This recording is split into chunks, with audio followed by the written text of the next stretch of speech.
பேருந்து நிறுத்தங்களில் கட்டப்படும் நிழற்குடைகள் எந்த அளவிற்கு பயணிகளுக்கு பயனளிக்கிறது என்பது குறித்து மக்கள் குரல் பகுதியில் எழுப்பப்பட்ட கேள்விகளுக்கு தேனி மக்கள் தெரிவித்த கருத்துக்களை பார்க்கலாம். மக்களுக்கு பயன்படாத மாதிரி இருக்குது. அதில் சில வீணர்கள் குடியார்கள்லாம் அங்கே உட்காந்துக்கிட்டு அவங்க ஆட்டம் போடுறது, மீன் கடைக்காரங்க அது வாரத்தில் 3 நாள் கடையை போட்டு உட்காந்துக்கிறாங்க மதியம் வரைக்கும். அதனால் மக்களுக்கு எந்த பயன்பாடும் அந்த இடத்துல இல்லை. பேருக்கு தான் பயணிகள் கூட இருக்குது. அந்த இடத்துல பஸ்ஸே நிற்கிறது கிடையாது.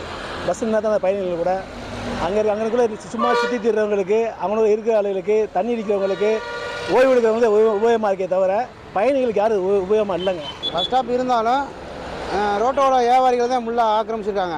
பொதுமக்கள் வந்து ரோட்டில் தான் நிற்கிறாங்க. பஸ் ஸ்டாப்புக்குள்ளே யாரும் ஏறதில்லை. அதே மழை பெஞ்சால் மட்டுமே பஸ் ஸ்டாப்புக்கு உள்ளே போகிறாங்க. பஸ் வந்து நிற்கிற மாதிரி தெரியல. ஏதாச்சும் 1-2 பஸ் தான் நிற்கிது. பஸ் ஸ்டாண்டுன்னு இருக்குது. ஆனால் வெளியில் வந்து பேனர், விசேஷ வீட்டுக்காரவங்க பேனர் வைக்கிறதுக்கு தான் அந்த பஸ் ஸ்டாண்டு இருக்குது. பொதுமக்களுக்கு பயன்பாட்டுக்கு பஸ் ஸ்டாண்டு இல்லை. அப்படியே இருந்தாலும் இரவு நேரத்துகளில் பார்த்தா பூரா போதை கும்பல்கள் தண்ணியை போட்டு படுத்துட்டு பாட்டிலு கையும் கஞ்சாவுமா அங்கே இருக்கே தவிர பொதுமக்களுக்கு பயன்பாட்டுக்கு இல்லை. அங்கே பூராமே டிராஃபிக்கு தான். தட்டியை கட்டி வச்சுக்கிடுவாங்க. கட்டினா 1 மாதத்துக்கு கூட கழட்ட மாட்டாங்க. போலீஸ் நிலையெல்லாம் வந்து பார்ப்பாங்க. அவங்களும் பார்த்துட்டு அவங்க வார்டுக்கு போயிடுவாங்க. பொதுஜனங்களுக்கு எந்த விதமான ஒரு பயன்பாடும் அதில் இல்லை. மக்கள் குரல் பகுதியில் தேனி மக்கள் தெரிவித்த கருத்துக்களை நாம் பார்த்தோம். இனி செல்லும் இடமெல்லாம் செய்தி.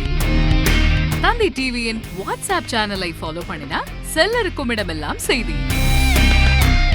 இதோ QR கோட் இப்பவே ஸ்கேன் பண்ணுங்க, ஃபாலோ பண்ணுங்க.